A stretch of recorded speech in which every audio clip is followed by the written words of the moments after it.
come back for the second. India have won the test match. India have won the series. Hello and welcome to the latest episode of the 81 All Out podcast. I promise that this will be a very special episode. And I have two very special guests with me. First, for introductions. So I'm Siddhartha Vaidyanathan at Sidvi on Twitter.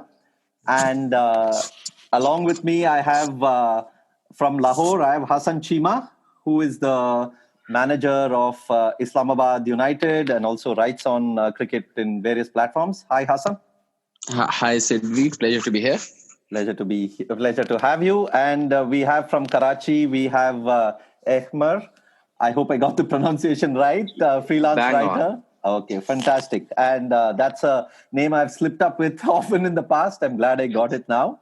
And so, so I'm sure most of you listening to the podcast follow these two on Twitter. But if you don't, Hassan is at Media Gag. And then you can follow at Karachi Katmal. So very, very good, both very insightful writers on cricket. So please follow them.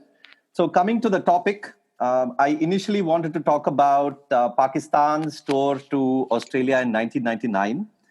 We do a lot of memory-based podcasts here on 81 All Out. And I thought it's 20 years since that tour.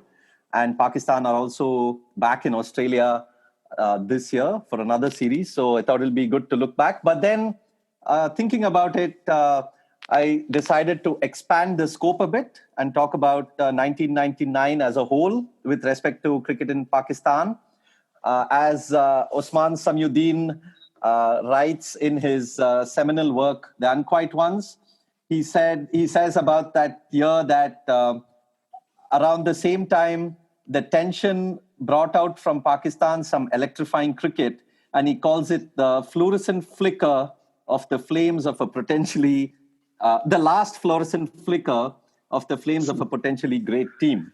So the tension that he's referring to, of course, is all the match-fixing rumors / allegations / news that were flying around at that time. There was also a small matter of a war with India that happened in 1999. And then there was a military coup that happened. So, guys, I think it's fair to say it's just another year in Pakistan, right? So, yeah, let's start off talking about your memories of that year as a whole. Where were you in your respective lives at that stage? What did you think of that team? And then we can take it from there. Yeah, so maybe Hassan, you can start off. So I turned 12 that year, and basically you talk about, how a sports fan, the peak of their fandom is when they're 12 years old. So that year to me was sort of like, until that Australia tour, was sort of like the personification of what we think of when we think of the 90s side. Even though I went back and looked at the numbers for this podcast, and like the numbers really shocked me, because it was like, from 96 till 2002, Pakistan won 3 out of 15 bilateral series. And in 97 and 98, both Pakistan lost more ODIs than they won. So like that, in both cases, they appear to be a mediocre to bad side.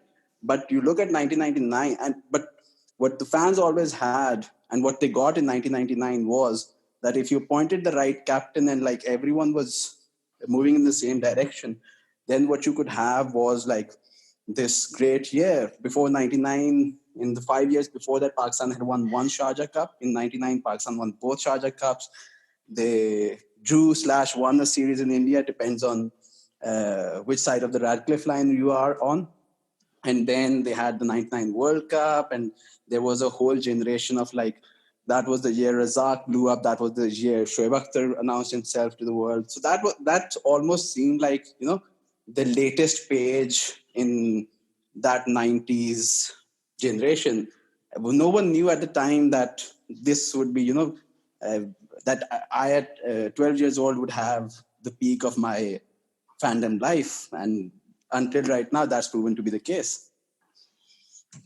I think a lesson here is that for everyone is that not to look too deeply into numbers and and scorecards of the years past, because Yeah.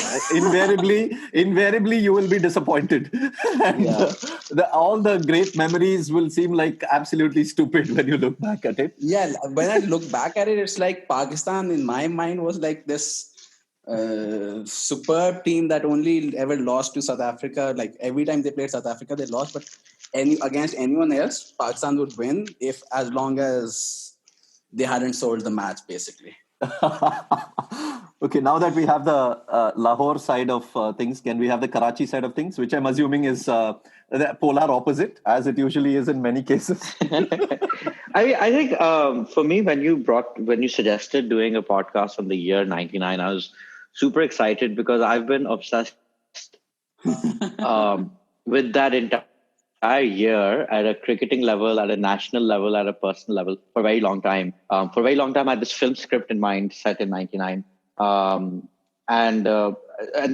like Hassan said, he turned 12 that year. I turned 16 that year. And it was a really, really significant year for me. This was during this year, I was elected. This is a term that in the colonial world we all understand. When I went to the US, they used to make a lot of fun of me for it. But I was elected as head boy. And yes, I very well know what that term means. Yeah. Yeah. And then I asked out a girl for the first time. I had my first relationship in '99. It was the year that I think I was driving a car then, but I definitely went on my first date. In that, it's not how we would understand a date, but it was definitely a date in terms of its intentions. And there was also I need to look it up, but there'd been a lot of really good music coming out before this year. I'm not sure how good a year '99 was. Actually, I think music-wise, maybe might not have been that great. But all in all, and then again, actually, the kind of if we step outside a little bit further outside of Pakistan, '99 is also a landmark year for like really amazing films. And again, a lot of these, I'm not sure if I saw them in '99 itself, but they really, affected me for a very, very long time. So, in the midst of all of that, the cricket, I know that I've written at least, I guess, 3 different nostalgia pieces set to different moments in this year.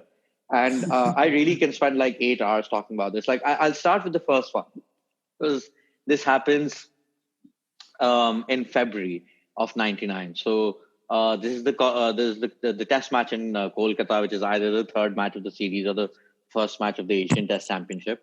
And we were in class 10, which we in our school used to be called O levels first year. And we, at that time in our school, what you had to do was that you had to attend the social community service things on Saturdays. And we had just become old enough that, like bunking was cool. And especially if you're going outside of school and you're getting away from the authorities' eyes, it was a big deal. And so we were sent to this, there's this place in Karachi, it's called Darul Sukoon, and it's for differently abled children and people who've been abandoned by their families. And instead of doing decent work, spending time there, we all had a friend who lived nearby. And so we decided to go to her house.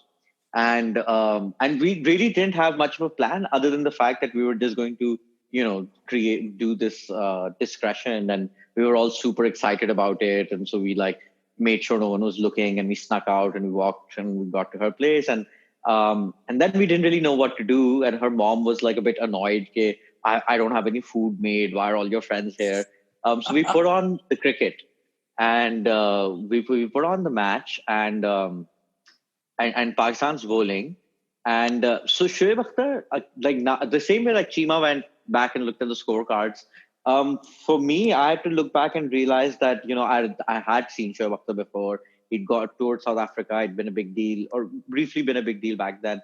But in the perfect sense of that memory that remained for that so long, it was just, we're all these 15, 16-year-olds. This is our first major bunk of our life. We don't know what to do, so we put on the cricket. It's Pakistan playing India, awesome. And the way I remember it, and it's probably not true, is that the first ball we see, Dravid gets out. And we're all super excited. We're kind of like, who is this guy? And oh my God, this is amazing, this and that. But what I clearly remember, and I think anyone in Pakistan who's alive that time remembers this, is that they cut away from the main commentators and they go to Charu Sharma and Tony Gregg, who then spend the next 4 to 5 minutes talking about why there's 100,000 people at the Eden Gardens who've just shown up to watch Sachin. And then they went on and on and on and on. Yeah, and on if Tony Sachin. Gregg was there, I'm sure he would have gone on and on about Sachin anyway. So, Yeah, and I remember all of us, for the first minute or so, we're kind of like, all right, yeah, for whatever. But we're still really pumped about Shoaib Akhtar's, blowing up the wickets. And so we wanted to see a replay. We wanted to see something like that. But instead, they're just showing Sachin walking up, the crowd cheering, Sachin looking to the sun, etc., etc. And then obviously we know what happens next. And I have no memory of that day after that. But it's one of those moments in life where when something happens and for a second, you step outside of life and you're like, is this really happening? Like this is, even a movie script wouldn't go this far. For me, watching Shoaib Akhtar bowl, especially in 99, when he was really both this kind of new prospect, so you can't have too much disappointment with him. And he was just so blazingly fast that he knocks Waqar out of the contention. It was like doing, cocaine or something. Like it was just injecting drugs straight into your bloodstream. Like I think like if you're and you have to keep in mind that like for somebody like me, right? Like we've spent now 3 years since Wasim Akram didn't play in Bangalore, and everyone was like fixer. And then for somebody like me who worship Wasim, it was just like all my uncles and elders and the cooler kids in the neighborhood, they're all like, oh, Wasim's a fixer, and they're all fixers, and why do you watch cricket? You should watch wrestling instead, which everybody also watched. Which is of course entirely genuine. A peak era for wrestling at least South they're Asia. upfront about it. And so 99 really was shaping up like the revenge tour. 99 was the year where like all those people so again, like I didn't have a lot of relatives who were into cricket, so I didn't have to deal with Imran fandom or, the 80s era side fandom. But again, like in later years, I've thrown this in as well, that, it felt like for everyone who doubted the 90s era, this was the redemption year. For everyone who's like, they're not consistent. Like everybody believed that they were the most talented team ever, but they were fixers. So, the way Hassan put it, that if they were up for it and if they hadn't thrown the match, then they could beat anyone except South Africa. And that was the logic that we all operated in. And in this year, it really took to another level, right? So it's like, again, I'm going to use a lot of really cliche examples here, but it's really elevating from a crush to a relationship, right? Because when it's a crush, it's like it's an unrequited thing, and you're disappointed, and it's this and that. But this year it felt like, all right, this team, which eventually you realize it was a team full of and representative of a fuckboy. But for 99, you kind of felt like you fell in love, and you're like, yes, this is gonna work out forever. We're gonna win this World Cup, and we'd morally beaten India, and they'd clearly cheated in to let Kumble get to 10 wickets. But other than that, we're still on top. And, we found our mojo back. And actually, there was also, the idea in 90s, especially in Pakistan cricket. And again, I think all of us who've written on cricket have taken on this idea at some point, which is deconstructing the idea of the match winner. Where, in Pakistani understanding of cricket, the idea that one person can overcome 11 is a very, very seductive one. And in 99, it's really the year where from 1 to 11, you look at it and you can, I think maybe 9 or 8 out of those players were capable of beating a lot of teams single-handedly. And obviously it didn't come together in those big moments, but they played like they could do that for large parts of the year. Yeah, one thing to add to that, I think the thing with Shoaib was like, the previous 2-3 years, we'd seen guys like Zahid come through. Zahid had a great test, and then Shoaib had the South Africa test. And like, there was always this thing of there's the next guy coming through after Wasim and Waqar. So it was almost an expectation sort of a thing that first Imran happened, then Wasim, then Waqar. Now who's going to be the next guy, and whoever the next guy was going to be the guy of our generation, the guy that we grew up watching right from the start, right? So it was like, unlike Emmer, I had a family who basically were like proper cricket tragics. Like my father went to, I think, 3 or 4 of the tests of the 82 Pakistan India series. So I'd grown up listening about how Imran used to come in running from the boundary, and Dilip Doshi would be batting, and he would just leave his stumps to let him get bowled and stuff like that. So like these guys that came through, Razzaq was there, later Imran Nazir and guys like that, you have a certain affection towards, because you sort of think of them as your boys. And like Shoaib was the peak of those guys. He was the best of them. He was the most exciting of them. He represented the our generation's dreams, and like the way, all the flaws and all the beauty of it that we would like to think of. And it's sort of like what Imran would have been for the guys who grew up in the 70s and 80s, still had the Gora Brown Sahib thing, still had the colonial mindset and all that stuff. Shoaib was like so deeply and like so purely Desi. Like there was that thing with him as well. So with him and Razzaq, and when those guys came into the team, it almost felt like, as Emmer said, 1 to 11, like anyone could win a match at any point, which isn't the ideal way to build a team. But like from a perspective of a fan who lives on hope, that's the most seductive thing in the world.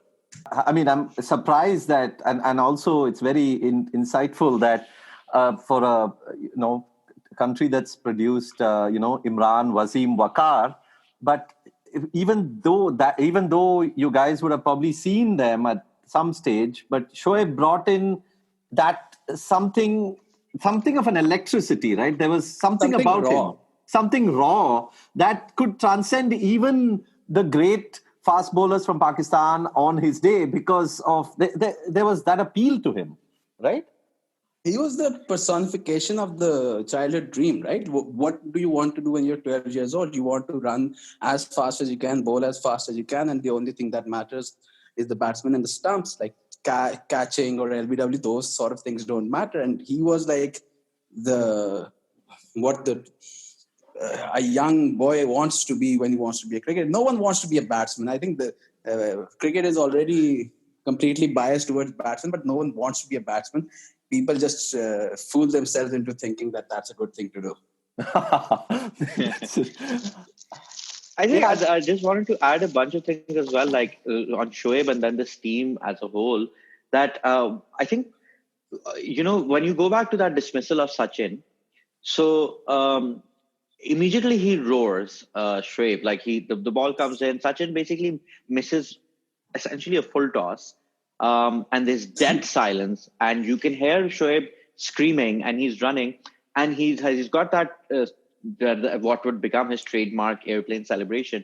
And instead of going towards the keeper, he kind of veers and is going towards fine leg, and he's still running. And you can hear Imran Khan yell at him, "Wapis aaja," and there was, up until that time, especially these guys would. Because is it the Dravid one? It's one of the two. Yeah, the Sachin was the one. I think the Sachin one. They're all going knees. Crazy. You're right. So and so in that sense, like basically, I think all these guys, these were that still played under Imran, etc. So there's still a bit of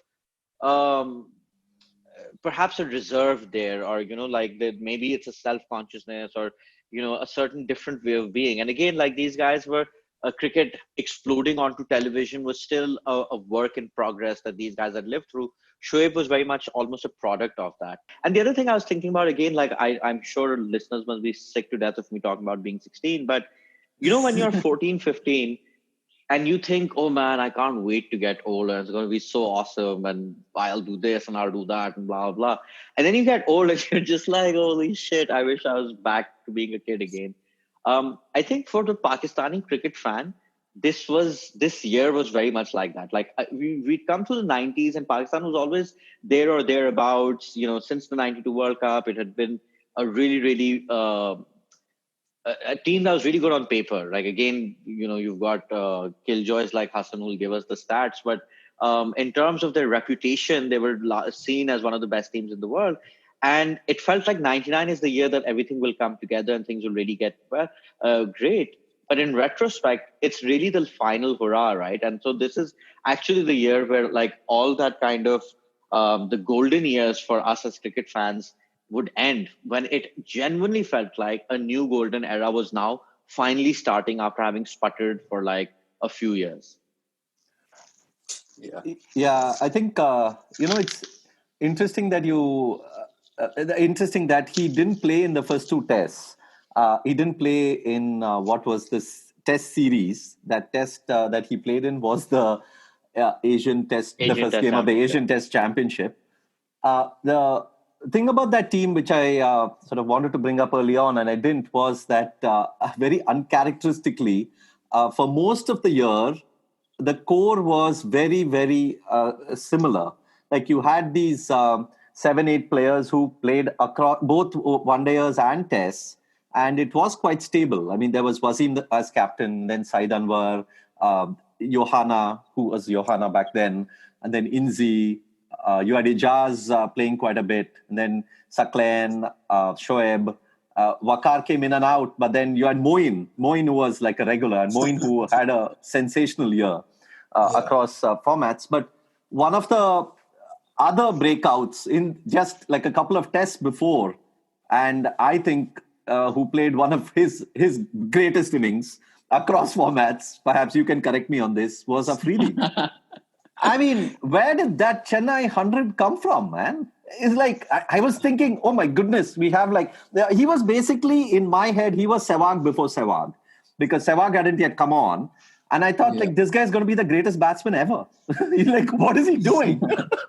I think I let Emma talk on Afridi. I mean, I think it says so much about that year that it's been about 20 minutes and we're finally talking about Chennai. Arguably one of the best test matches of all time. Yes. You know, it's a fantastic game. Sorry? It was Ashes test though. Arguably, yeah. But by the way, talking about it, both Chennai and Calcutta were probably two of the greatest tests of all time. I mean, because Pakistan's recovery in Calcutta was amazing. And then, of course, Chennai was seesawed throughout. Even Delhi, it was a strange match because Pakistan had that huge target and they get to like 100 without loss, and then Afridi gets out in a really weird way and then suddenly they collapse. Like there's an alternative universe in which even that match played out very differently. Coming back to Chennai, like, I mean, we can talk about the Afridi innings. We can talk about probably the best delivery of Wasim Akram's career, which is again a very, very high bar when he gets Dravid out. Or any bowler's career, by the way. Yeah, right. Exactly. Yeah. So that's probably like all time. And that Afridi, and so again, like, Afridi from here really won't find himself again until Woolmer comes into the to take over, which is another 4 years down the line. So this was basically the first kind of and this was really Afridi represented, I guess, like that. Again, 99 is a great mirage. So when we're talking about it right now, we talk about all these opportunities missed and this and that and the other. But if you can go back to that year, it basically seems that Wasim has finally taken on the Imran role, right? Yes. And what is that role? Is that he's now he keeps finding all these youngsters and he's grooming them. And again, in later you'll realize that actually Imran wasn't as instrumental in finding youngsters.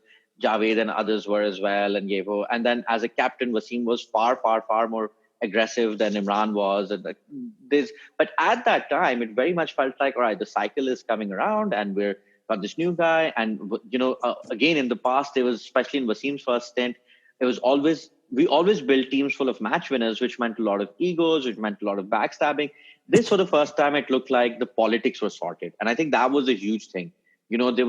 There's no clear contender to Wasim's captaincy. All these thousands of former captains who were in the side were happy to be under him. And so Afridi really is emerging as like, these kind of exciting new finds. And again, at that age, it felt like these Pakistani players can do whatever you want them to, right? Like they can come in there, they can start thrashing, or they can start like, again, if you look at Afridi and Shoaib Akhtar, they really represent a very childish approach to cricket, which is I'm going to hit it as far as I can, I'm going to bowl it as fast as I can. And, again, like it says something about Pakistan that we made superstars out of these guys, that we worship these guys. But I think very much so they represented the ethos of 90s Pakistan cricket perfectly. If you see, I remember that in that Chennai test that there was a documentary that was made, which is on YouTube, and I'll link it too. But one of the things about Wasim, I remember from that test is that on the final day in that huddle, where the camera goes really close, and you can hear him say "Girna mat," and then he also says, "50 में उनके 7 out कर सकते हैं." Partnership. He says partnership लगेगी गिरना नहीं.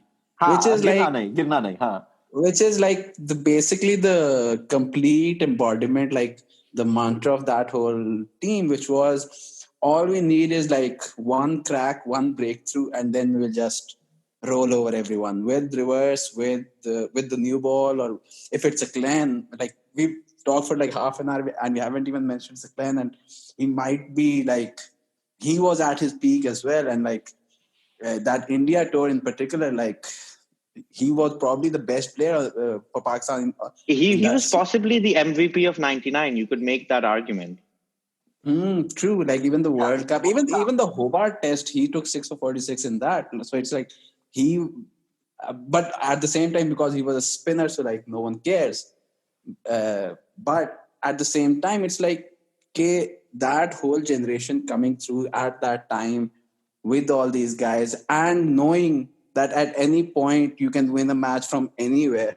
That's like the final day of Chennai is sort of like the embodiment of that. I think when Mongia got out, they needed less than 50 to win, right? Yeah. So it's like by that stage, it's in a modern game or in like most games that would have been, the batting team's game to win. And yet, as soon as he got out, I think Mongia got out. I remember distinctly that I had no doubt that Pakistan wasn't going to win this match. It was like, of course, now the partnership's broken, and now they'll just run through the tail. Like that was sort of like a thing that you took as a given. Yeah, Mongia got out with 53. I just checked. He got out with 53 needed. And by the way, the sentiment was exactly true across the border as well. When Mongia got out, we knew India was going to lose that match. And it didn't matter that Sachin was still there because we knew by then that everyone else would do enough to let Sachin down. Yeah, I mean, there's that whole the Chennai test really encapsulates, whether it was true or not, the narrative that both Indians and Pakistanis had about their teams, which was you articulated the Indian version perfectly, and Chima said the Pakistani one, because 99 is also the year where it's such a crazy year. I'm so glad I looked at the matches we played this year, because even more than Chennai, which is iconic as fuck, or Calcutta, or the World Cup, there's one match which I think, especially for people like, yeah, dude, it fucked us up for life. Like that match more than any other match fucks people up for life. Wait, which match is this? So there was this game against Sri Lanka. Sri Lanka needed, I think, 38 or 39 to win in the last 10 overs with 7 wickets in hand. And Razzaq took a 5 and the match was tied. Oh, okay. Like they needed 1 run and they had like 3 wickets or something. Like it's you have to, like, basically 10 Sports has played it in Pakistan on their cable channel, like I think once every 5 minutes. And we've all seen it like a billion times. I genuinely don't remember how much of it I saw live and how much I've seen later. I'm thinking about that 99 Razzaq, but I was thinking like, so from 94 to 99, Pakistan won just one Sharjah Cup, but they won 99 twice in 99, and then the spring one in 2000, so 3 in a row. And each of those 3 tournaments, anyone in our generation, I can just say one thing to them and they'll know which tournament it is. So for Ahmed, like the first one was the one India 125 all out. Yeah. The second one was the Razzaq. Yeah. The second one was Razzaq in Sri Lanka, and the third one was Shoaib Akhtar tearing through the South Africa team. So like you have these distinct memories from each of those tournaments, which like 20 years later, we remember those three tournaments, those three moments more than we might remember like whatever Pakistan's last series was. Yeah, and talking about, I mean, I was going to come to Wasim in the context of the Chennai test. Okay, actually, let me get through with that before we go into the next point. He This had is going to be really long.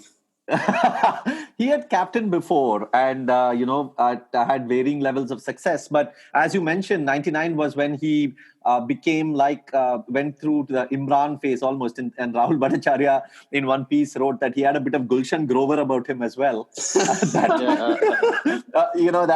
Look, and in that Chennai test, my one big memory of that test is that Saqlain bowls the ball, Sachin comes down, and then he misses the ball. Moeen misses the stumping.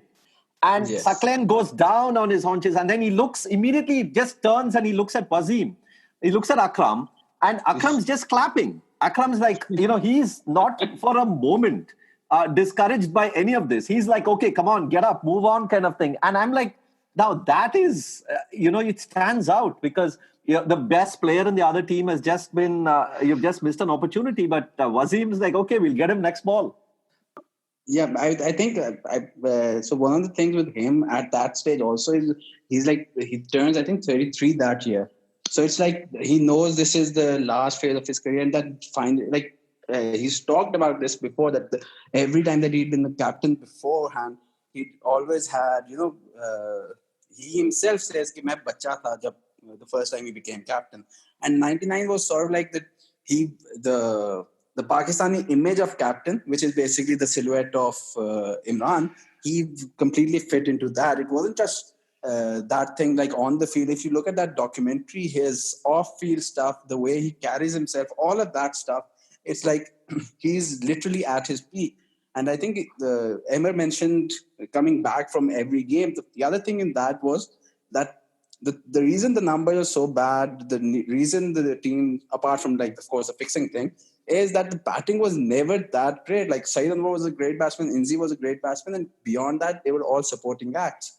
So the bowlers always had to do more than like they would in any other good side. And that was the thing with Wasim, that whatever the case, he was always the one who was leading the charge. Like we talked about the Razzaq Sharjah match, and even in that, it's the catalyst was Wasim getting, I think, a couple of wickets in the 41st or the 42nd over. Then you look at even Chennai, like I know Saqlain got the wickets and everything, but we look at what Wasim did in that whole World Cup. And again, the thing with that Australian tour was that was the first time in like our lifetimes we'd seen Wasim look mortal. I think, and also you've got to keep in mind is that the story, as Chima said, like with Wasim's story, you kind of felt that, it was meant to go a certain way and it had gotten derailed all these years in the middle. And it was very reflective of Pakistan's 90s team as well. Again, like for somebody like me who was 8 when Pakistan won the 92 World Cup. And then they go to England and they have this amazing wild series. Then they go to New Zealand and they win that test match where the target is 100 something and New Zealand's bowled out for 93. And so in a lot of ways, the 92, 93 side and the 99 side are very much kindred spirits, and in a way it felt like in the middle and again, this is a child's perspective on it. So maybe the numbers will say otherwise, but for me, it really felt like that, the kind of cricket that I expected Pakistan to be playing when I first started watching it, and it always seemed around the corner, but something or another would happen. There'd be somebody would quit from captaincy, or there'd be this happening or that happening.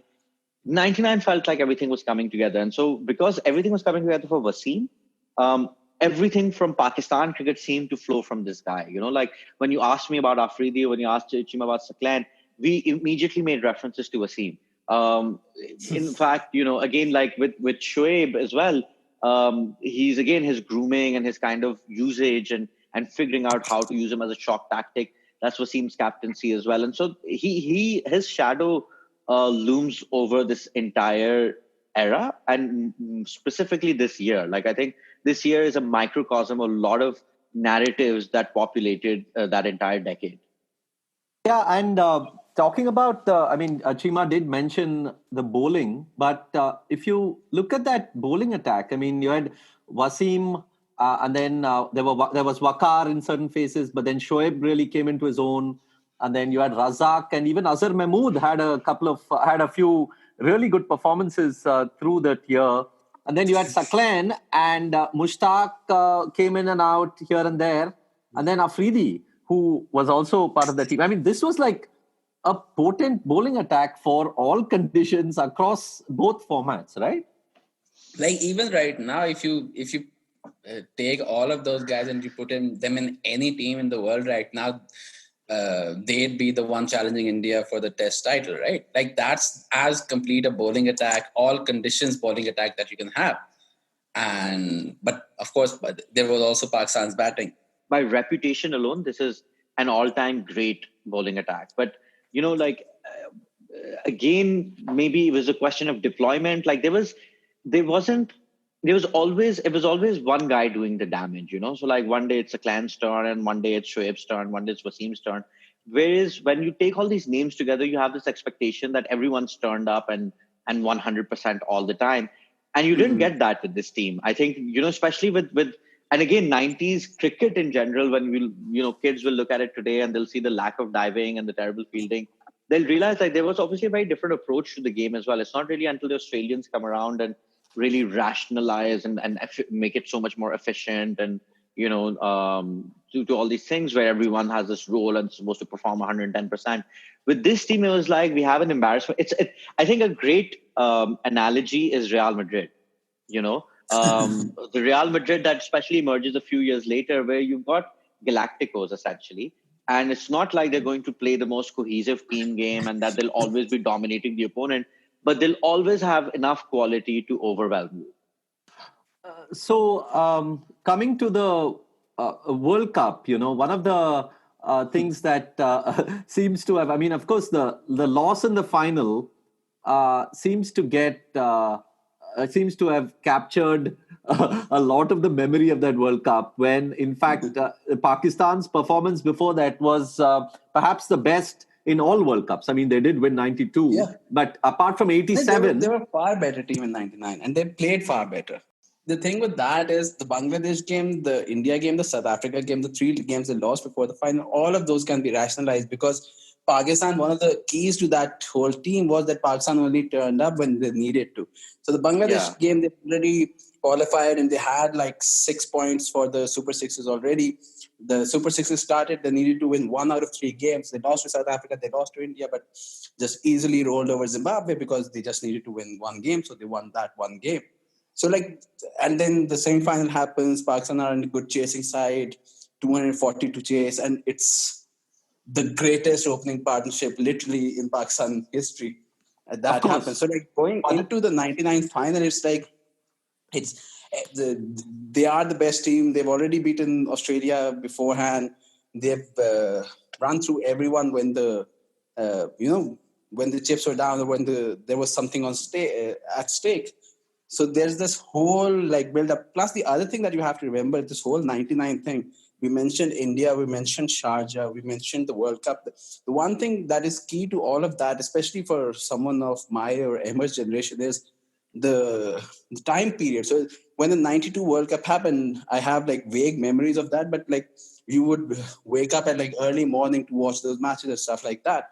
But the Sharjah games, they would start at 3 p.m. or 2 p.m.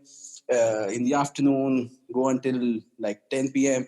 The World Cup in England, the matches started at 3 p.m. Pakistan time. The India games, I think the Tri-Series, they were the day-night games. They were also afternoon and evening.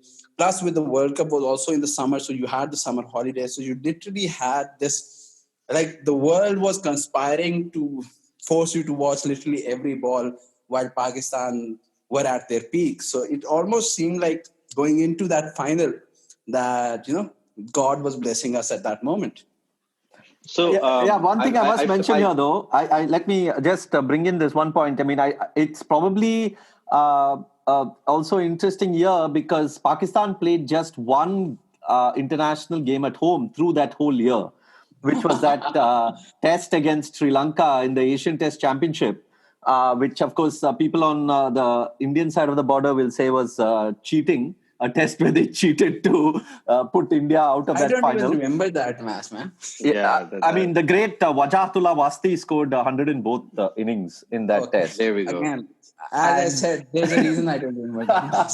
Well, yeah, and of course we can't do a podcast on 99 without mentioning Wajatullah Wasti, who was also part of the greatest opening partnership ever that Hassan just mentioned in the semi-final of the World Cup. But yeah, I mean that's a point I must remember, which ties into your point about how a lot of the cricket that in that year was taken in via TV, and it so happened that it was perfect timings for you to watch it as well. Yeah, I think you know what Chima said about everything conspiring that summer. And this is really self-indulgent, but I've never had an opportunity to do this, to tell this story in all its details, because basically in our school, the election for the head boy or a head girl and student council was a democratic thing. So in a lot of schools, they just choose like the kids. Yeah, so then they just choose the kids with the highest grades or whatever. But in our school, like most kids could stand for would be chosen, and then you have the elections. And so, like one of the guys who was my friend who I beat, usually good-looking people did really well on this, and this guy became a movie star. So like I got more votes than he did, and it was a really insane moment of validation for me. And so we would do this in the final month of 10th grade, even though 11th grade was your final year and that's when you're in the student council. They used to do it before the summer vacations. So in the final few months, you go to school wearing that big black gown. And again, in a colonial society, uniforms and their own hierarchies are super important. So, you get to wear this really cool gown. And suddenly I had this confidence. I'd never, ever asked a girl out. And I go and ask this girl for a phone number. And I get it. And I, to this day, remember it. And I really liked her. And I was super excited. And I think that was the last day of school, and that's really when the World Cup begins. And this person, this person I dated for years, my first real love and all of that jazz. But to give you an idea, how crazy that World Cup was, like I basically didn't call her, even though I had her number, from when that World Cup started. And then I was just so involved in it. I was living and breathing it constantly. And then it ends and Pakistan loses. And so now that I've never officially dated, I have my first heartbreak. And in later in life, I'll realize I really learned how to love because of cricket, right? Like, love when you see it in movies and shit is like, oh, okay, there's love. It's always so fantastical and positive and optimistic. Like loving something like Pakistan cricket really teaches you how love is a dark thing as well and a difficult thing. And the kind of heart-wrenching pain that I had after that final, I think I didn't speak for, and it wasn't just me, my whole generation, so many people stopped watching cricket after that day. It was just like, it felt like you were in a funeral across the country for like a week. Eventually I call her by August or something. She's like, what the hell? You didn't call the entire time. And in my head, it's a dick move, but in my head, I was just like, I just had the most greatest romance and then the most tragic heartbreak I'd ever experienced. So I was in no position to, try and start another relationship. But thankfully I was 16, you heal faster then. And I was in love both with cricket and people again. But again, if you just look at that year, so that World Cup final, I just wanted to give you the idea of how heartbreaking it was. It happens in 20th June. And by 15th October, so about 4 months later, that match that Chima and I were talking about happens in Sharjah. And so, again, as no matter how terrible you felt, this team was so compelling that you were kind of sucked back into it, even after something as catastrophic as that World Cup. Is there a chance that she's listening to this podcast, this individual? I highly doubt it. So you basically cheated on her by following this World Cup and then getting your heart broken. Theoretically, we had never. I just had taken a number. I hadn't asked her out. So I just said, Yeah, "Can but I at the call same you?" time, I still think like for anyone of our generation, like this team will always be the priority. This team will always be the one that basically Yeah. fucked us up completely. Like Yeah. none of us can think straight. None of us can actually follow a sport normally. Like if you are sitting, like I'll give you an example. So we were doing Rihan and I were doing a football show in 2014 for the World Cup, and when Brazil lost to Germany 7-1, the calls that we received, and one of our fellow panelists basically said that this match was fixed, because that is the thing that you go to. That is how much you are completely messed up in the mind, that every single thing you need to rationalize it is with a conspiracy theory. Like there's guys in Pakistan who basically are like celebrities just because of the fact that they make up bullshit about conspiracy theories. That's all that political journalism is in Pakistan, to be fair.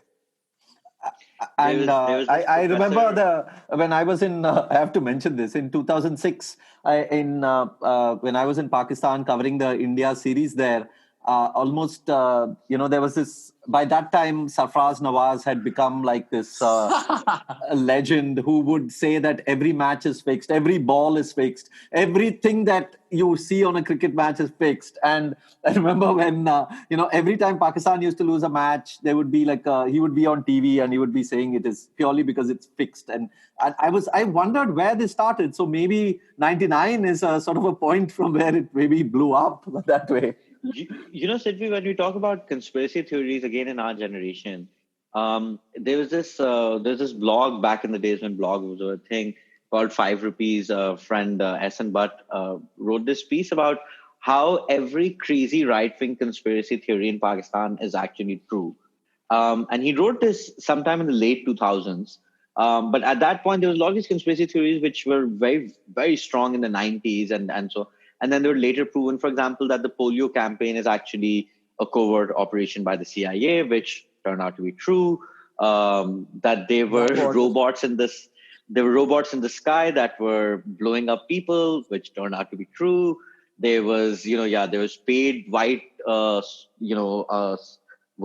private contractor soldiers running all over the country, which turned out to be true. And again, like when you're talking about fixing, like that was one of those most prevalent things. And fixing was at this level where, I think what is really difficult to impress, like it had pervaded the national psyche at every level. Like if people probably felt gully matches were fixed, like it was at that level.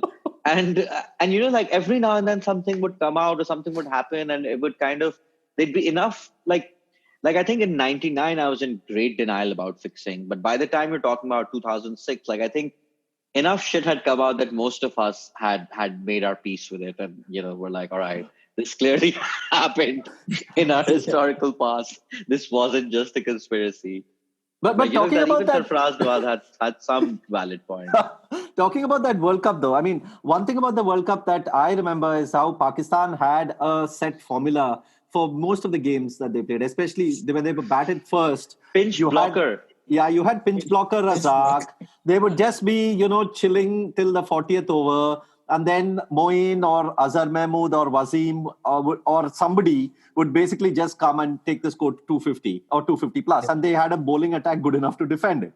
Now, in the final, they were all like 60 odd for 2 or something. And then you had, Razzaq still batting.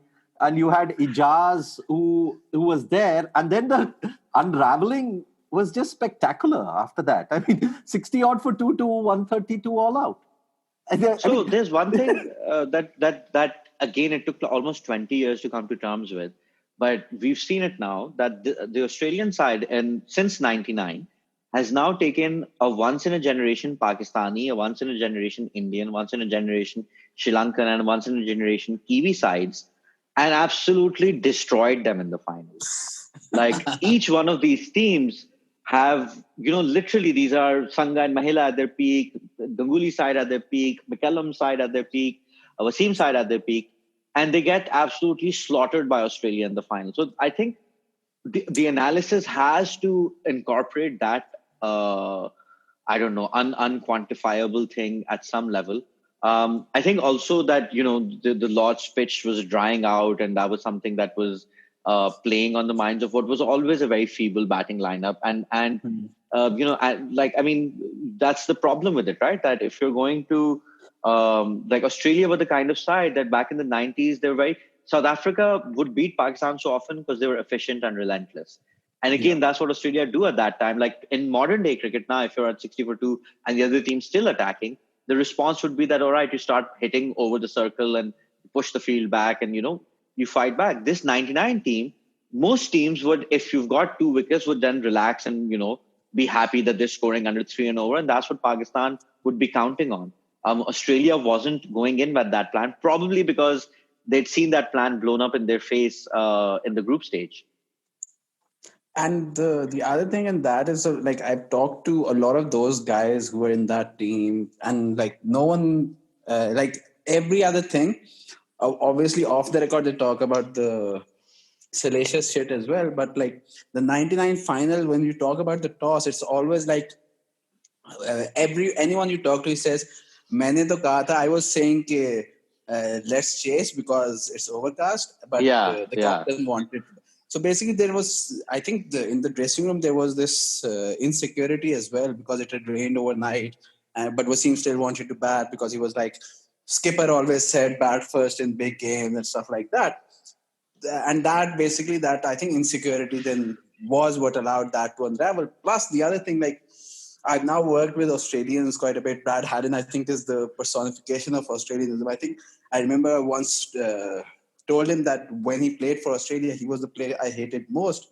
And he said that I take that as a compliment, which is sort of like what I think of that whole like 99 to 2009 Australian team and their mentality. And even right now, they've got Haddon and Ponting back in the dressing room. And like in a year, they've gone from like being completely out of everything to World Cup semi-final, Ashes drawn, and they're Australia again. And I think it all goes back to that sort of a mentality. And that Pakistan team, for all its bravado, always had insecurities about their own batting unit as a whole.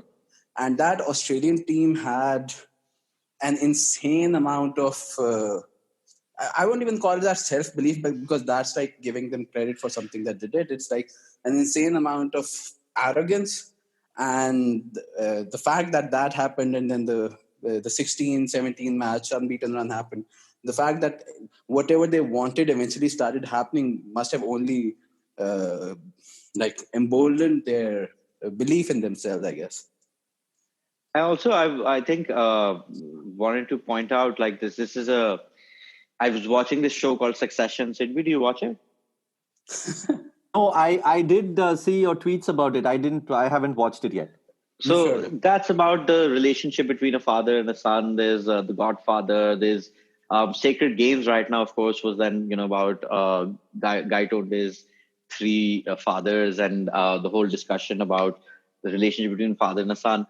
There's a story I remember from 99 that Ijaz tells, where he says that we've won the toss, we decided to bat first because that's what Wasim likes doing.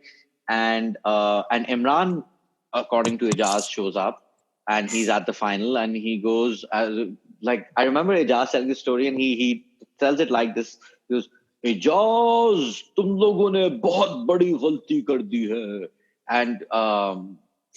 And he says that basically, you guys fucked up. And I think about this a lot. I'm thinking, if I'm Wasim Akram, it's like Michael Corleone or Kendall Roy or Guy Tonde, that as much as you make it in the world, ultimately a lot of what's driven you is this desire of validation from your father and father figure or spiritual father or whatever the fuck. And like, I think, that's exactly what Wasim and Imran are. And I don't know if Imran said this to Wasim or whatever happens, but it is remarkable that like the Godfather shows up and, kind of literally at the start of the match is like, says you guys fucked up. Especially like I'm surprised, especially in Chima's work with teams. So there's a lot of effort spent into staying in a certain mindset. Ignoring maybe sure it is overcast or whatever, but like we've got to believe that we're going to win today constantly. And so for someone like of Imran's stature to show up at Lords and tell the team that they fucked up at the start of the match, like that story always stayed with me. That I found it so bizarre that actually happened, specifically because Imran was so famous for inspiring people, that he would do something like that. And so I think, there is that an argument that when both Chima and I started writing, we would have dismissed as bullshit. But it's really about mentality. And, when you're up close and and again, you've interviewed a lot of players, you really see that, that's really where it comes down to in that very moment. It's about mindfulness almost, right? Like who is more present in that moment? Who's more aware of their limitations? Who is more actively seizing the initiative? We see that in every sport and a lot of other situations in life. And so when you look at that final in those moments, there's a lot of moments that Pakistan, had the law of averages meant was going to catch up with them. They were going to get a relentless team and they're going to like not be able to get out of it the way they did in the group match. And that secondly, that, a lot of like the team's inherent insecurities and quick way of losing belief and everything really came to the fore, and that against a team that as a legacy does that with every team it seems to face in World Cup finals. Yeah. It's interesting that you bring in the Imran and the World Cup final, because during this World Cup, I read a story in a Sri Lankan newspaper by Rex Clementine about how Imran was before the 96 final. He went and asked Ranatunga what he is going to do, and Ranatunga said, I'm thinking of fielding because that's our strength. And Imran said, what's wrong with you? Are you crazy? You should bat. And then Ranatunga actually mentions this. He says that this was, I mean, a guy like Imran tells you that, you can't ignore it. Now Imran is so much more human because of his life after cricket. But, and again, both Chima and I missed this properly, but like when you look at those numbers and those moments, you kind of get why talents like Wasim and Ranatunga, guys who would, who are all-time greats in respective ways, would still have all these, like Imran would still loom so large over, and especially over Asian cricketers. I think more than anyone else, both Ranatunga and Wasim Akram represented like a new kind of face almost of Asian cricket, and Imran had kind of been the transitional one before them. Yeah. And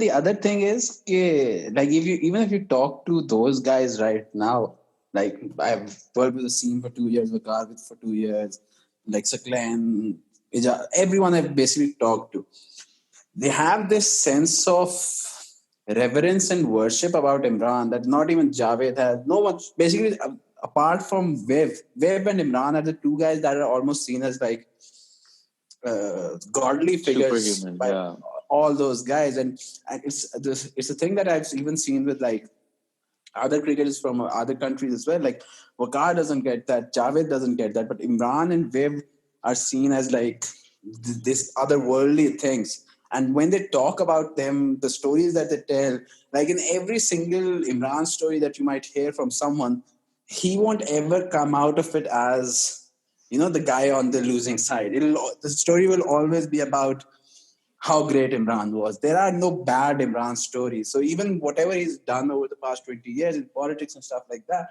every single cricketer that you talk to who played under him is almost like nasha hai usko, Imran ka almost. Yeah, and many in this 99 team had played with him too, right? I mean, you had Wasim, the captain, who of course came up under Imran, and then you had so many others, Waqar, and then Salim, Inzamam.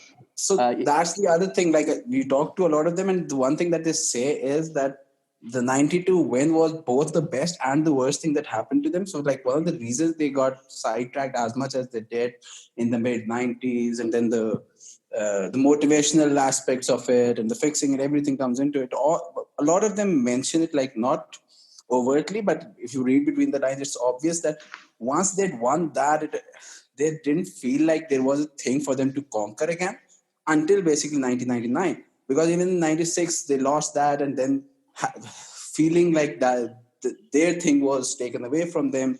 So 99 was the thing for them. And I think for most of them, 99 broke them as players as well. Like none of them ever really recovered from that. I think Inzi was the only one who actually performed well after the 99 World Cup amongst the guys who were part of the 92 amongst squad. The veterans, yeah.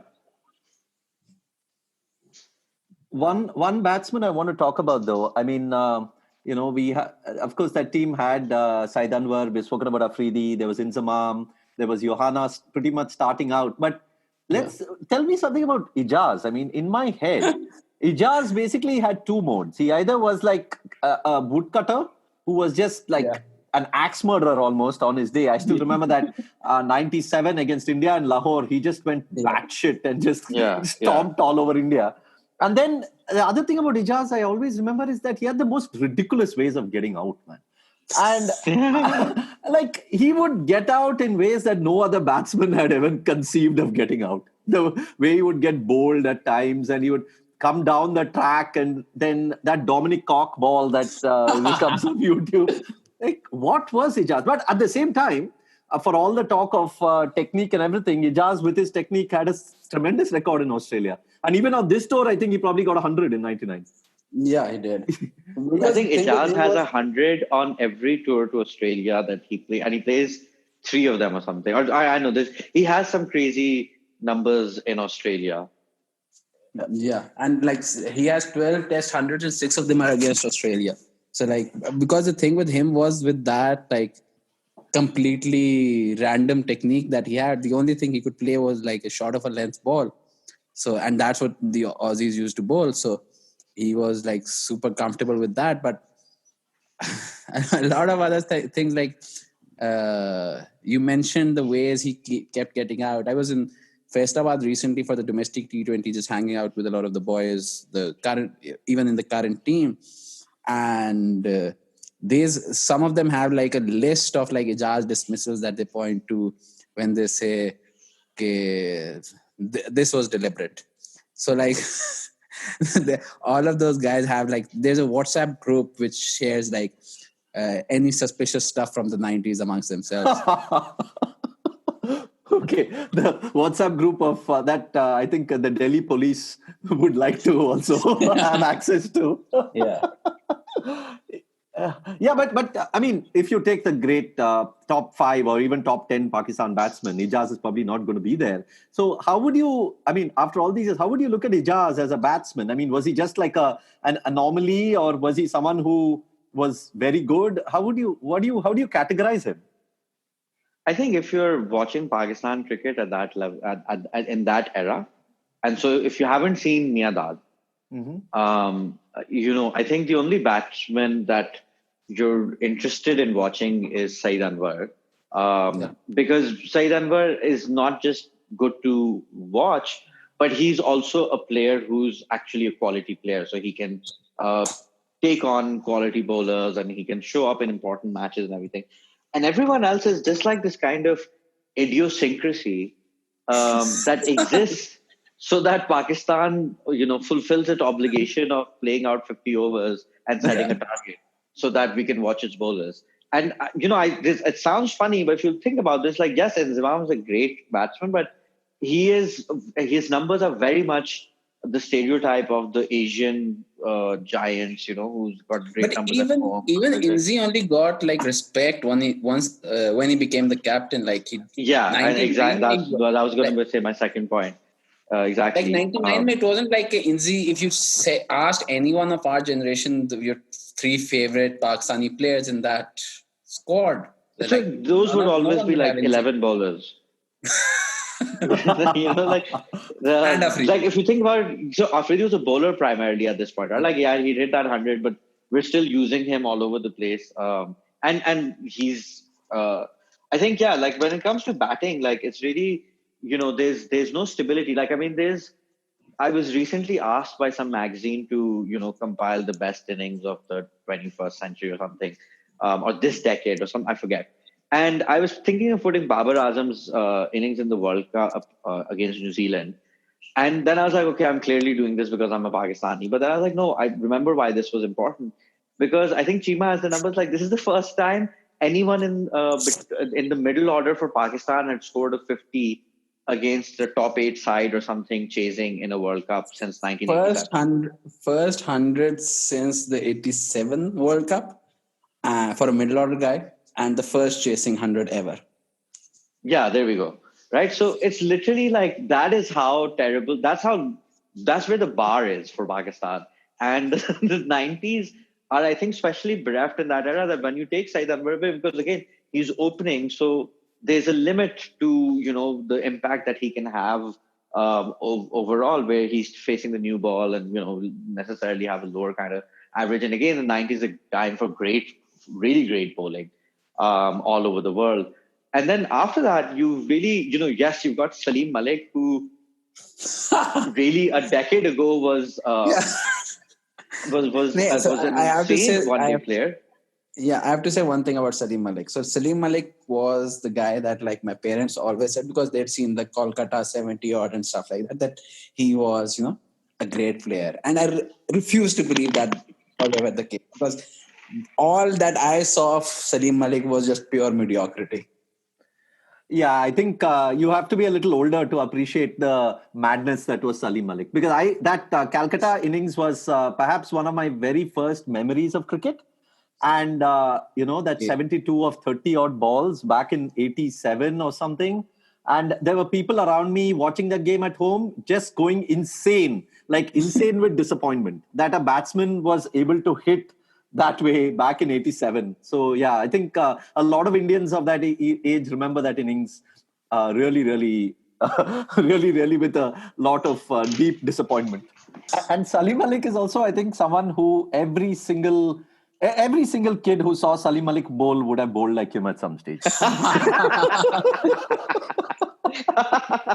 I mean, that action. Both Salim Malik bowled like, when you're playing on the street, especially in Karachi, you mostly play on the streets.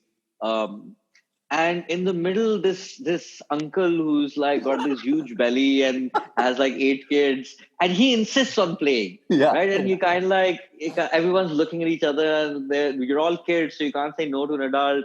And you just kind of like, fuck this dude. And like he's so fat and everything that he can't bowl any other way other than like this kind of floaty, jumpy kind of thing. And again, like that character is so Salim Malik. Like I'm sure all of us have encountered this gentleman that I'm talking about. So, and the other thing is, like, I've talked to like multiple guys who played with him. Like he averaged, I think, 43 or 44 in Test cricket, and I asked them, like, everyone like has this aura about Salim Malik, like how great a batsman he was, especially in the late 80s. And I always wonder, like, okay, the ODI record, that's fine because he batted lower down the order, but why does he have such he has a very good players record in Test cricket, but he doesn't have a great players record. And multiple guys have basically told me that if Salim Malik tried in every game that he played, he would have averaged 50 in Test cricket, which takes you to the other thing about Salim Malik, of course. Yeah, but talking about a batsman who perhaps who's definitely had a much more successful career, which was Anwar, and had a great 99, made a fantastic 100 in Calcutta, and then 200s in the World Cup. Semi-final. Yeah, semi-final, and then even 100 in Australia, I think, right? And, the first 2 tests, he had 100 and 250s in 4 innings. Basically, Saeed Anwar, and I guess there's a lot of left-hand cricketers through the offside where the mechanics of playing that. Actually, let me rephrase that. Now that we live in the era of Steven Smith, it's perhaps not so apparent. But back in the day, somebody playing so far away from his body and not playing straight batted shot and all of those things was a big issue. But now I feel that was his. He was one of the first batsmen who figured out that I don't have to have an answer for everything. If my best answer, my go-to answer is good enough for most things. You know what I mean? Like there was a difference in cricket. As we've talked about a few times, like cricket starts changing at the end of the 90s and really Australia takes that lead forward. And one of the things that Australia instills is that you don't have to be the perfect technician to be an extremely valuable cricketer. And so Saeed, I think, had, again, a lot of these guys had a lot of talent, had a lot of confidence. But, was somebody who was able to, I don't know what was the reason, but he was one of the only batter and one of those players that was able to transcend the situation or was able to become a match winner. Like, again, like we talked earlier about 1 to 11 being match winners, but really whoever Saeed's opening partner was and guys from 2 to 5, 3 to 5 were not necessarily winning any matches, at least during this time, and not that great. Saeed Anwar. So again, if you go back to the mythology of the World Cup final, the final switches. Pakistan is Pakistan is winning. Pakistan's doing great. And again, we're kids, right? So we don't know about all this logic. All we need to know is Wasim Bhai was going to say tails when the coin goes up. He says tails. It's tails. We win the toss. We bat first.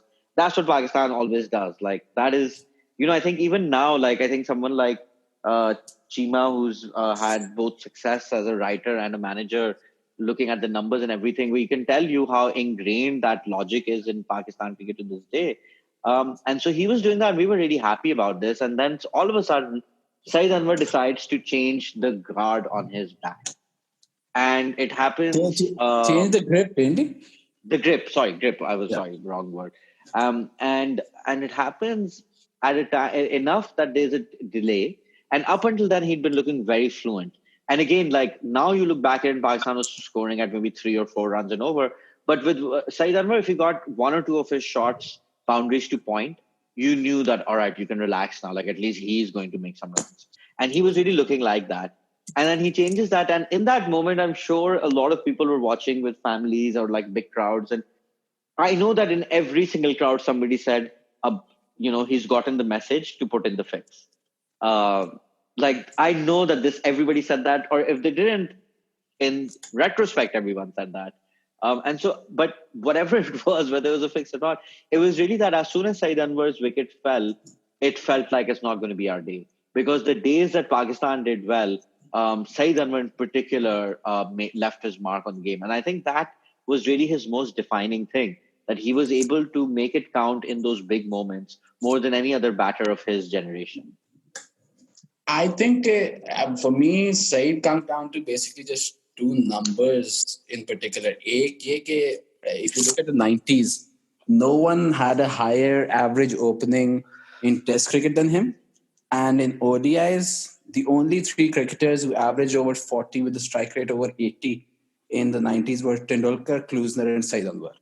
So, like, he was there for just a 6-7 year period, but for those 6-7 years, he was simply the best Pakistani batsman that I've seen. And we talk about match winners and stuff like that. The thing with him was it wasn't even how good he was. It was every single time he had a partner, every single time he came out to open, you realized how much better he was than whatever alternative you had. He would come out with Vasti or Ramiz Raja or Amir Sohail or Afridi, and every single one of them would pale so much in comparison to Saeed Anwar that it was obvious that... Not just people, not his contemporaries, to this date. Yeah, we're still looking for the next Saeed Anwar, like that. And it's, even if you go further back, like post Hanif, post the 70s with like Majid and Sadiq, if you start off from 1980, 81 till right now, that's 40 years. Pakistan has had one world-class opener. And we had him for 6-7 years and maximized what we could from him. And that match, it's also... I just looked up the scorecard because I haven't ever watched a game of that final since it happened. And I don't think I'd looked up the scorecard either. What I did remember was grip change where Saeed got out and the match was over. That's a myth. That's now propagated. I just looked up the scorecard. So Saeed wasn't even the first guy to get out. Vasti got out 3 balls earlier. Yeah, who gives a fuck about Vasti? Yeah, of course. And then after Saeed got out, Pakistan had a 47-run partnership over the next 15 overs between Razzaq and Ijaz. But in our minds, because like when Razzaq and Ijaz came out to bat, especially in England, that basically meant that they were going to play the brand of cricket that would have been defensive in the 1975 World Cup. Like that's how the Pakistani number 3 and number 4 played in that tournament. And Saeed Anwar, let me just look. Yeah, he scored 15 of 17 balls, 3 boundaries. So it's like there was that spark already, as Emmer said, that if he's hit a couple of boundaries, then this is going to be one of those days that Pakistan might have a respectable batting start or something like that. Of course, it didn't happen. But that we haven't spoken about that one-day series, though. And the interesting thing about that is that Pakistan won the final of that series in Bangalore, where they had lost that famous game 3 years earlier.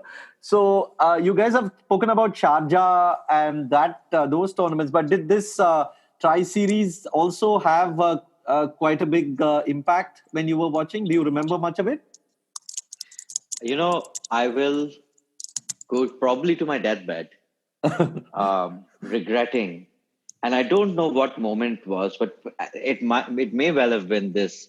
I just opened up this scorecard, and we made 291. India's all out for 168.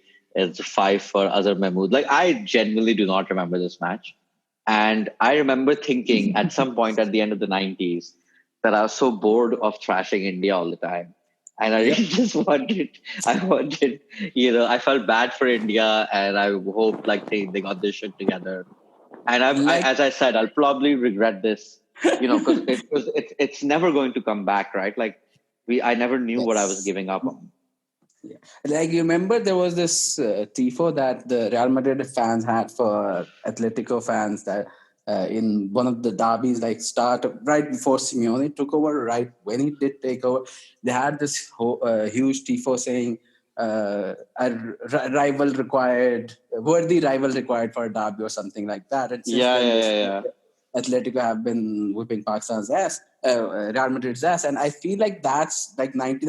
For me, that was the 2001 series, Australia, when they toured India. That was, I think, for me and for a lot of Pakistanis, that was the first time we supported India, because over the previous 12 months, we sort of started hating Australia so much because they'd been just bullying Pakistan so much. And after that, it was the thing that Ember is mentioning of the regret worry thing, because that basically sparked India into the resurgence that's still ongoing. And Pakistan's never been the same. But if you look back at, say, the 99, that tri-series, or even the World Cup match in 99, Pakistan losing to India was okay, it happens once every 7 games, sure, it happens. But from when we grew up until even if you look at the tri-series in Australia at the end of that tour, India won, I think Pakistan won 3 of the games. So it was Pakistan would win 3 or 4 games to every one that India won. And it was especially in Sharjah, or you go to India or places like that, you would eventually figure India out, which for any one of our listeners, whether Pakistanis or Indians under the age of, say, 25, that's going to be probably the most alien thing that we can talk about here. Yeah, and from an Indian perspective, which is why the victories that India had against Pakistan are still so memorably cherished. People talk about that Rajesh Chauhan 6 in Karachi. I saw that live. You saw that live. And Rishikesh Kanitkar's 4 in Dhaka, or the World Cup games. Not just the Pakistan-India angle of it, but if you keep in mind that the era that we grew up in, or whatever, that we're talking about right now, the 90s, it's extremely unique because you have this absolute deluge of random tournaments that are tri-series and quadrilaterals or X, Y, and Z. And then in this era, it's all ICC tournaments or bilaterals. And so India, now anyone who's lived through that era will always say, yeah, India lost all the important matches. But if you just look at the naked numbers, the only ICC events happening in the 90s, India wins 3-0. And then Pakistan, obviously, again, as we've talked about, falls off the cliff. And so even in a weird way, the further away we go away from lived memory of that era, even the numbers seem to suggest that India, even back then, wasn't doing too so badly. And sure, they might have lost the matches, but the important ones they kept winning. It sort of twists that narrative in a weird way because there's no real, Coca-Cola Cup and Pepsi series and Sahara Cup and all of that. They have no analogs past us, the mid 2000s. And so there's a whole generation of cricket fans that's matured now that's really got no context to that very weird era that we lived through in the 90s. That was kicked off really by the Packer era, but 90s is the peak of that whole dynamic of cricket. And then it settles in a different administrative kind of stasis. तुम्हें नहीं पता Sharjah पे जुम्मे का match का क्या feel होता था? Yeah. Yeah, and invariably the final in Sharjah would be on a Friday, and Yes. Pakistan would win that final, and somehow in my head it was like whenever India and Pakistan are playing a game, even in this ICC tournaments, I always see what day it is because I feel like if it's a Friday, India's going to lose. I think we've gone 2 hours now into this, or nearing 2 hours. And the tour that we were supposed to discuss, we still haven't got. That is the beauty. That is the beauty of this. But now that you say it, let us get to it. Hassan, you had tweeted stuff about how nobody should have expected that Pakistan team to do much in Australia. But there was, let's go back to that time. There was high hope, right? That Pakistan. No, it wasn't even high hope. It was Pakistan's going to get the revenge for the World Cup final. It was like a given thing that Pakistan would go there. And this is a team that we already beat in the group stages of the World Cup. And Wasim's the captain. So obviously the teams are aligned. They won the Sharjah tournament. Now it was time to, wash away the sins of the World Cup final. And I think the day 2 of the first test and day 4 of the second test, that is basically when, I think that team died. Because, so one of the things that, while I was looking up the scorecards and everything, one of the things that was fascinating to me was regarding, we were talking about myth making and all that stuff, right? So, in the first 2 tests, Australia won the toss both times and sent Pakistan into bat. When you think about it, that Australia winning the toss, they bat first, that's what aggressive steamboat teams do. That wasn't the case then. But the first test, Pakistan scored 360, 370, something like that. Moeen had his innings and stuff like that. I think Saeed and Inzi might have had 100 in that, or might be in the second test. But I woke up for school and Pakistan had been bowled out for 370, 380, and Australia had come into bat. And by the time recess happened, the end of the day of the test match had happened, and Australia were 230 odd without loss. And it's wait, what happened? Even the idea of a double 100 opening partnership against Pakistan was so weird. That test happens, Pakistan lose that test, but it's also of course, Pakistan lose the first test and they'll bounce back in the second. That's what they're supposed to do. And for 3 days of the Hobart test, that's the script that it followed. And then, of course, I can't even say that out loud what happened after that. So I have a story for it. We had this ad maths teacher, Sir Asif.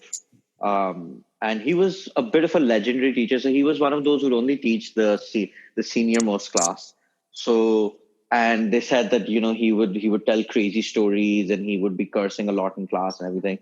And so we'd had Sir Asif for a while and we hadn't really seen him in full flow. And Sir Asif was the kind of guy who, and he was a great ad maths teacher, but he'd be in the middle telling us stories about, and he looked, Sir Asif really epitomized the change that was happening in Pakistan that we didn't realize, because he was ostensibly quite secular and wasn't very religious, and he would be cursing and be quite colorful and dressed in Western clothes all the time. But he would be telling us, he would sell us calendars to help donate to the war in Bosnia, and he would be telling us about how when the Christians shoot at the Muslim soldiers, angels appear and they help them dodge the bullets and shit like that. And we're kind of all right, Sir Asif, you're 16, so I guess there's not a lot of skepticism, but it's also wasting class time, so everyone's in for that ride.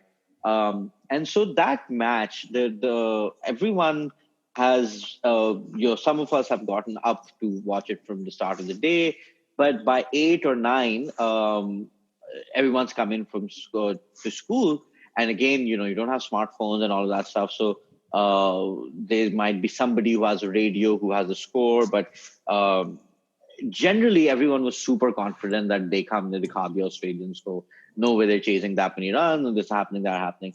And Sir Asif comes in after break. So break would happen like, I guess, 11 or 12 or something. And he had the last 2 classes. And that was the first time I heard a teacher say "Bhenchod" in class. And again, like a really seminal moment in my life that I'd heard an adult use this curse word freely in a situation like this. And like, I think it was 2 days later that it struck me that he said "Bhenchod," because straight after that, he explained how the umpires had cheated and they hadn't given Langer out and they kept like not giving all these decisions. And that I think at this point, Australia was either on the cusp of victory or had chased down. I don't remember the details, but and I remember being absolutely, it was like an absolute punch in the gut. And again, like I've talked about this a lot, like, that was the year that I truly learned, like I grew up, like I lost my innocence. And cricket had such a big role to play in that, because it was like life turns out this way as well. Like up until now, my first real experience of cricket was the World Cup that we won in a most miraculous, insane way. And you kind of expected that Pakistan cricket will always pull off the miracle when it needs to. And 99 is a year where the miracles are stacking up. You've got Chennai, you've got most of the World Cup run, you've got that Sharjah match. Usman's, seminal piece, The Hal of Pakistan Cricket, it really depends on that match in October against Sri Lanka. Like, they obviously references another Sri Lanka Sharjah match as well, but it's really that match which reinforces the idea that Pakistan pulls off miracles. And so what Chima described, like that first test, we did well, but it wasn't enough. That's okay. But this was our match. And it was insane to kind of even imagine that we could have lost it. And again, like, Pakistani fans will often joke that we either have useless players have their greatest days against us, or we discover players. And the discovery of Adam Gilchrist changes cricket as we know it today, including Test cricket and every form of cricket. And of course, Pakistan is there to introduce him in the most Gilchrist way possible. And again, Gilchrist himself coming in, there's a whole backstory about dropping Healy and all the tension and drama around it and everything. And it's really the success of Gilchrist that allows Australia to pull off. And the final real thought that again torments me to this day is that, as Hassan was pointing out, so Pakistan in the late 90s is now seeing Australia as their chief rivals. India is a historical rival doesn't get you excited. And you really want to have one up over Australia. And somehow a series that should have ended, like if I'm being charitable, it could have ended 2-1 Pakistan. It should have ended 1-1. 3-0 was super unfair. And Pakistan has 3-0 every time since. This was the only team that was genuinely unfair against until maybe the last one. But and then what happens is that these fucking Australians defeat everyone. They go to India. They manage to lose that fucking series. And Star is just launching, and it's in Pakistan as well. And there's this hyper nationalist drama of the Indian-Australian rivalry, and we're just like, what the hell? There are rivals. Like, how is India getting in on this? And then India goes and tours against Australia against, I don't even know which Australian team. Like, it literally was like it was like the porn star versions of the Australian. Like, is that McGrath? No, it's not McGrath. It's this dude called Brad Williams. Yeah, right. Like, they have the ugly version of Shane Watson and like Nathan Bracken. Yeah, so I don't know if Bracken played that 2004 series, but the Ganguly gets a fucking 100 at the Gabatoir, and it's just like a bullshit fucking 100. It's a bullshit fucking series. But India comes away with this amazing narrative that fucking Star Plus, Star Cricket had spent like months parroting. And again, I remember that was the first time that Star had managed to make one of its campaigns land, because up until then, Pakistan would just destroy whatever narrative they would have had, or the rest of the world. But, so in those 5 years, the shift from Pakistan being Australia's natural rivals to just being a laughing stock that Australia had thrashed in the World Cup final and had thrashed India at home. Yeah, and interestingly, 99, India went to Australia as well in 99, and of course lost 3-0. They were a very bad team then. But the fact that both India and Pakistan lost 3-0, though of course the Pakistani loss was much more closer, and they were finer, the margins were much finer, but the end result, it just seemed grossly unfair. Yeah. And even to me, even to an Indian, because of course you knew which was the better team and which was the more capable team to beat Australia. And the point that Hassan raised is that whatever you expect to happen, the reverse did. Like to score 360 odd in the first innings of a first test in Australia is a huge achievement for any team. Yeah. But Pakistan managed it. And then Pakistan managed to give a 200-plus run opening partnership to Australia, which with their bowling attack, they had no business doing. And then they couldn't defend 360-something in Hobart. And the thing is that, especially the 2 years after that, like Pakistan, England, Australia had a tri-series in England at the time. Pakistan, I think there was something in Morocco Morocco and Kenya, there was a series, and Pakistan had a quote-unquote home series, the first home away from home series. And in every single one of them, Pakistan was just pummeled by Australia. And by the time that there was just one off-season series in Australia that Pakistan won in the indoor cricket thing. But by the time the 2003 World Cup happened, like within those 2.5, 3 years, it had gone from being this idea that, we are their equals, or they had the 99 final, but we'll show them, to basically by 2003, Pakistan were like in basically sort of a relationship. Traumatized. Trauma, like they were the doms in the relationship. And the other thing with this whole Pakistan thing was that this was just such a continuous sort of a thing. And that's also why, maybe one day we'll discuss that, but that's also why the Sydney 2009, after Hobart, if there's one match that hurts the most, that's Sydney 2009. Because it was like, that was supposed to be when a decade of pain was supposed to be washed away. And it wasn't. Hobart, because it competes with a much bigger heartbreak that year, there's only so far that your heart could break. It was, Lords had already really shown you the depths. But Sydney 2009, I honestly, I think as a Pakistani, I have never felt.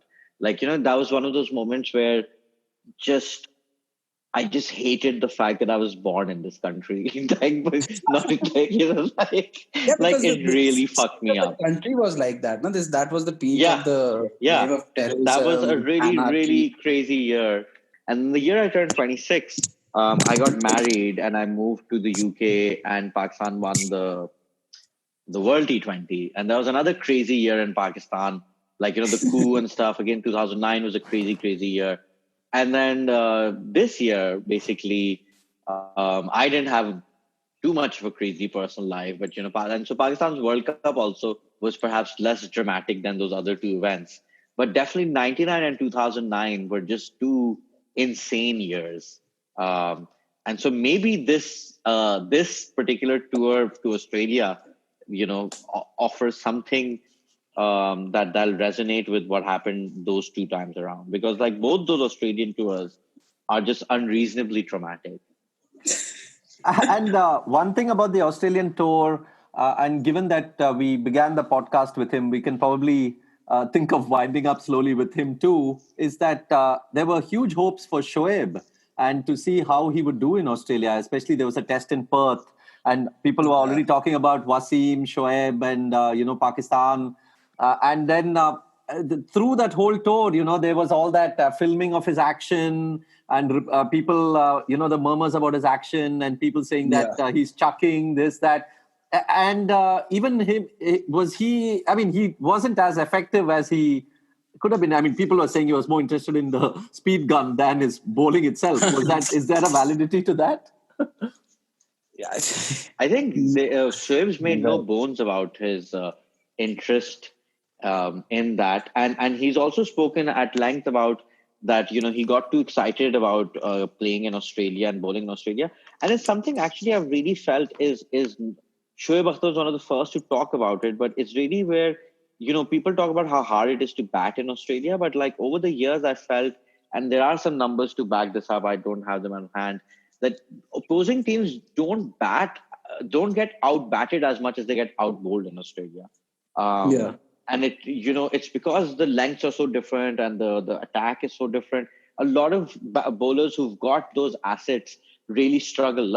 And I think it was insane, but by the end of 99, Shoaib's young career, a sort of little kind of wrinkle had emerged, which in later years Shoaib would do a lot to promote before backtracking on, which was that basically the two Ws were kind of overshadowing and being a bit jealous about Shoaib's success, which is difficult to claim when given that Wasim lets Shoaib overtake Waqar, and Wasim and Waqar have no love lost themselves. So it's not clear. But I think at that point, Shoaib Akhtar was still, plan C. It's awesome that you have such an amazing plan C and such a fun plan C. But even for most of us, great, if you break 100 miles per hour, that'd be really fun, because Wasim and Waqar are in Australia. That's really what you're expecting. Again, Wasim has this ability, which had he won something in this year, his stature would have been so much higher in Pakistan and world cricket, because at that time he had that ability to come up trumps right when you needed him to, and it was really in this tour down under with that this entire year of not being able to find the right answers at those very important moments showed him up.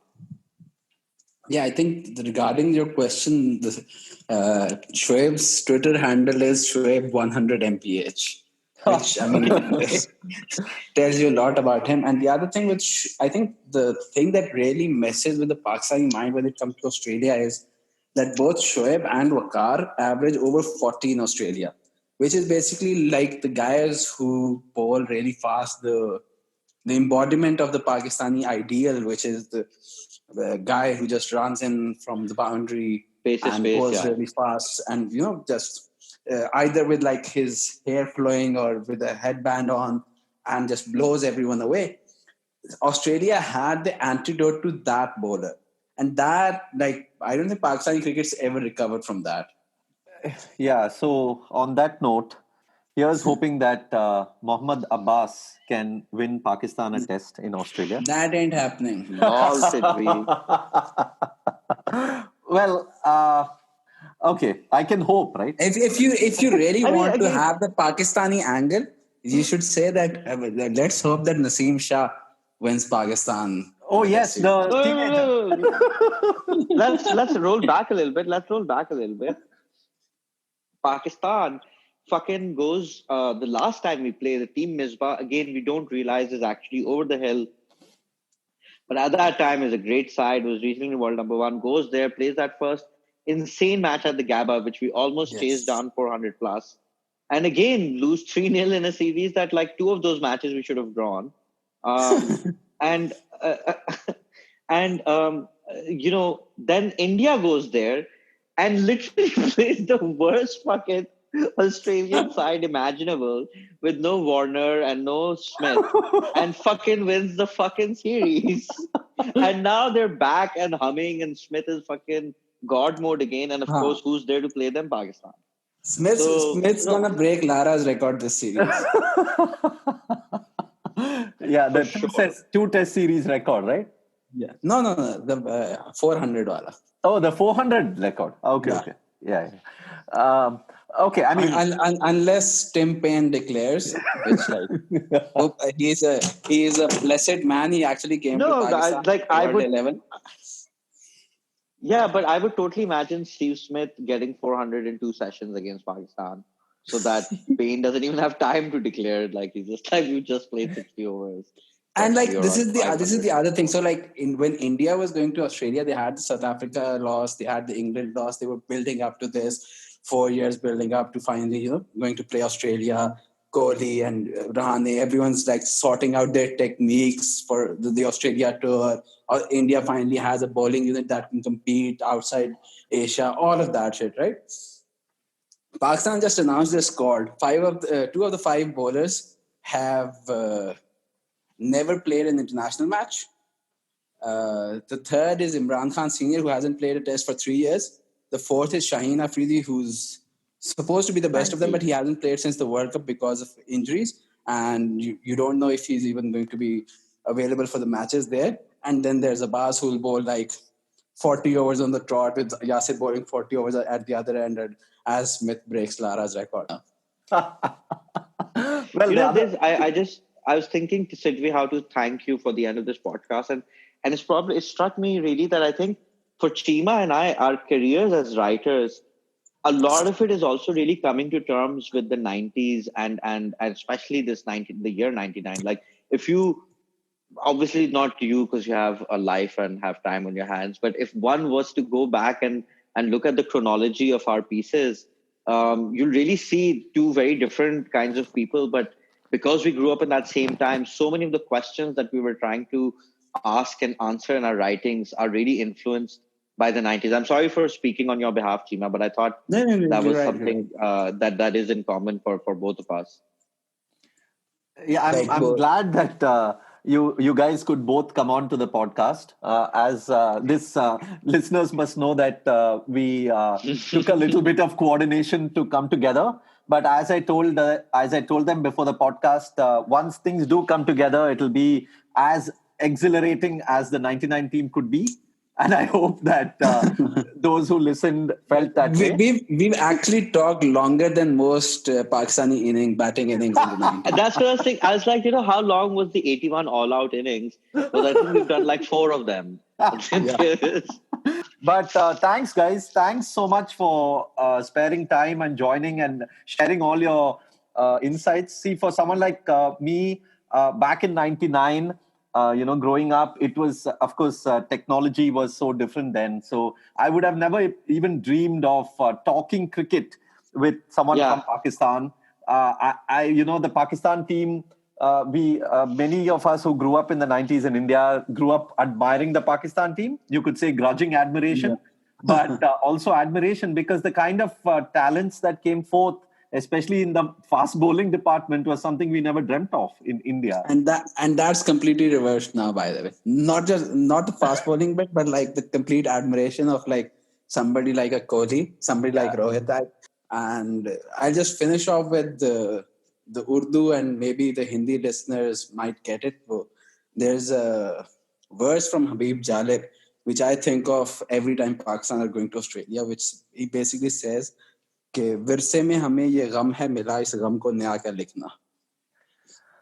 And what for the listeners who don't understand, can you? It's basically this sadness we've inherited. This is how can I write about it as if it is new? Profound, wonderful. So and that's the story of Pakistan, Australia. All right. So on that note, on that poetic note, thanks again, and hopefully we can get you both back on at some stage, maybe after the series, after Pakistan wins 2-0, and we can celebrate it. Okay. If Pakistan wins 2-0, we're living in a universe where we can celebrate it in India. Yeah, if Pakistan wins 2-0, if Pakistan wins 2-0, then basically after 2004, Pakistan and India, after that series, unki dosti ho gayi thi, and there's world peace right now. Yeah. Well, I'm on the hopeful side, guys. So I always believe, even in the worst of times, I always believe in some cricketing miracle that will happen. So That's because you've been watching India for the past 20 years. Yeah, that's because I saw Rajesh Chauhan hit that 6 in Karachi. All right, man. Thank you. And thanks. I know it's a little late there, so enjoy. And good night. Thank you so much. Back for the second. India have won the test match. India have won the series. They're going to get back for two. India home. Lords goes wild.